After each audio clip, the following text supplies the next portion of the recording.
If you ever find an old cassette tape in a dead person's house, do not press play. Not even once.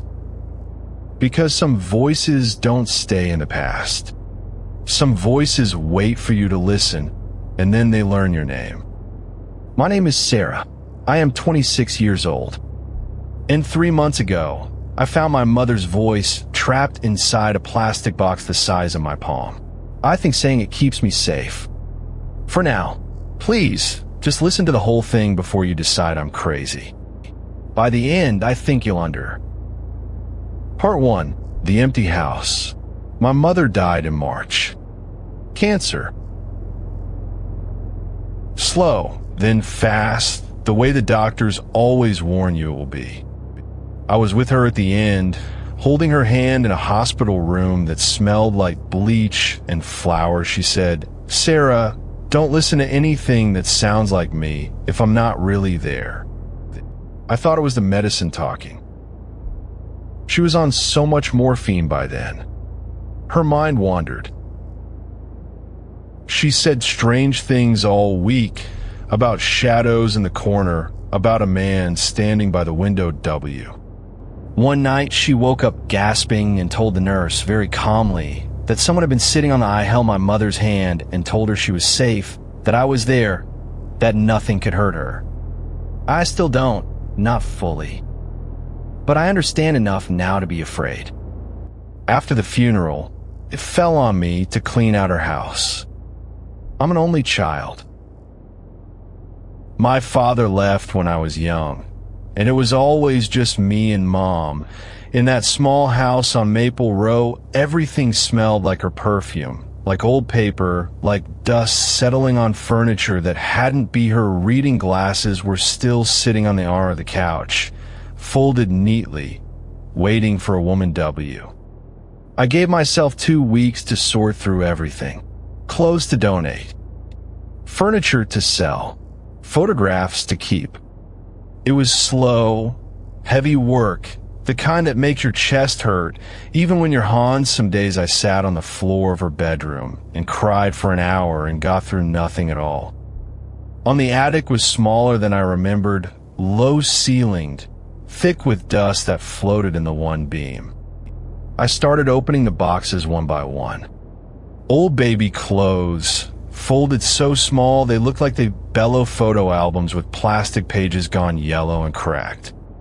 A box of my father's old vinyl records, WHI, and then, near the back wall, tucked behind a rolled-up rug that smelled like mothballs, I found a S. It wasn't locked. Inside, sitting on a bed of faded red velvet, was a single cassette tape. No label. No writing anywhere on it. Just a plain black cassette, the kind you'd find in a bargain bin, but it wasn't dusty like everything else in that attic. It looked clean, almost new, like someone had placed it there recently, even though the box around it looked like the velvet underneath, it hadn't even flattened the way old velvet does. It looked like the tape had. I don't know why, but I picked it up and held it to my chest for a moment. The way you'd hold something told me my mother had touched this last, that her fingers had been the last fingers on it. I know that now. I think somewhere underneath all my grief, some small animal part of me already came in part 2. The first time I pressed play, I didn't have a cassette player. Nobody does anymore. So I drove to 3 different thrift stores. The man at the counter tested it for me. And it worked, the wheels turning with a soft mechanical my hands were shaking a little, which felt strange for something so small. It was just a tape. Probably an old mixtape, or maybe my mother reading me a bedtime story from when I was small. Us. I pressed play. At first, there was only static, the hiss of old tape running through old machinery. Soft. Warm. Exactly as I remembered it. Down to the small catch she always had in her throat when S.H. Sarah, the voice said. My sweet girl, if you're listening to this, then I'm already gone, aren't I? I'm sorry. I want more time. I always want more time with you. I started crying immediately. It felt like a gift. Like she had left me one more conversation hidden away from me to find when I needed it most. The VO, it was beautiful. It was exactly what a grieving daughter would want to hear. It felt like being wrapped in a blanket that had just come out of the dryer, warm all the way through. The tape ran for about 10 minutes before it clicked off on its own, the reel stopping with a soft, I listened to it 3 more times that night. Each time, it felt like a hug from beyond the grave. I fell asleep on the floor of my living room with the boombox still sitting beside me. The small Aura Part 3, Something is Different. The next evening, I wanted to hear her voice again. I made tea, sat on the floor in the same spot, but something was wrong. "Sarah," the voice said, "my sweet girl, did you sleep well last night? You always used to toss and turn when you were anxious about something." I could always tell, even WH, but more than that, the tape from a night before hadn't mentioned anything about sleep at all. I told myself I was misremembering. Grief does strange things to memory. Maybe I'd just forgotten, maybe the tape was longer than I thought, and I hadn't listened all the way through the first time. And I know you drove to 3 stores looking for something to play me on. You always were stubborn like, do you remember the blue dress you wore to your 5th birthday party? You cried because it had a STA. I did remember that dress. I hadn't thought about it in 20 years, hadn't thought about it since I hadn't even told my best friend that specific detail. I had only said I'd found an old player, so the tape clicked off again, exactly 10 minutes in. Same as before, the click sounding almost polite, I sat awake in bed with all the lights on, staring at the boombox sitting silently on my dresser, Faye. In the morning, sunlight helps. It always does. Fear that feels enormous at 3 in the morning SHR. I told myself there had to be a logical explanation.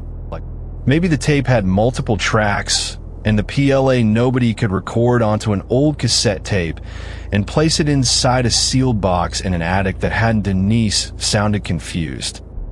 She said my mother hadn't mentioned anything like that. Not once in Basid.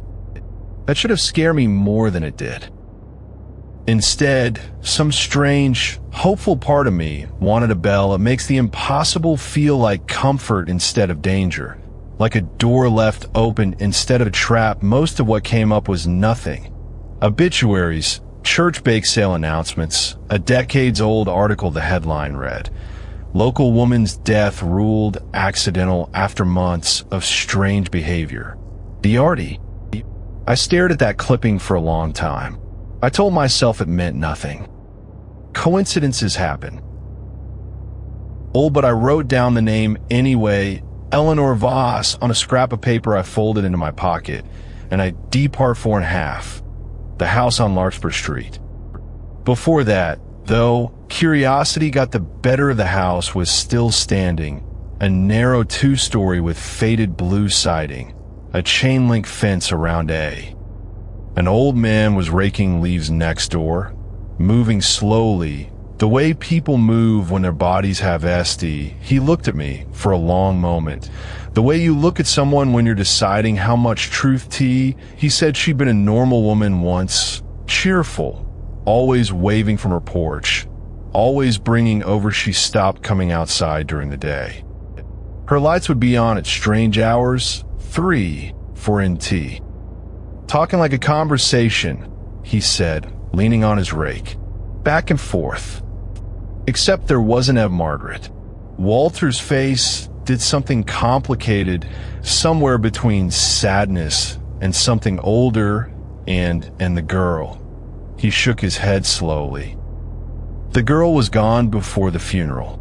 Family came, and you'd think a person would come back, even once, to visit a grave.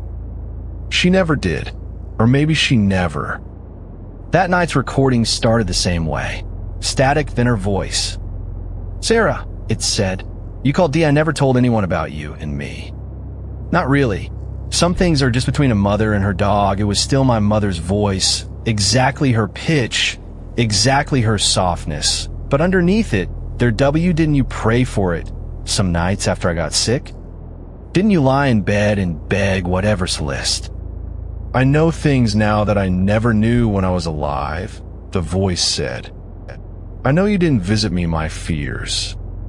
And each time, the voice sounded a little more confident.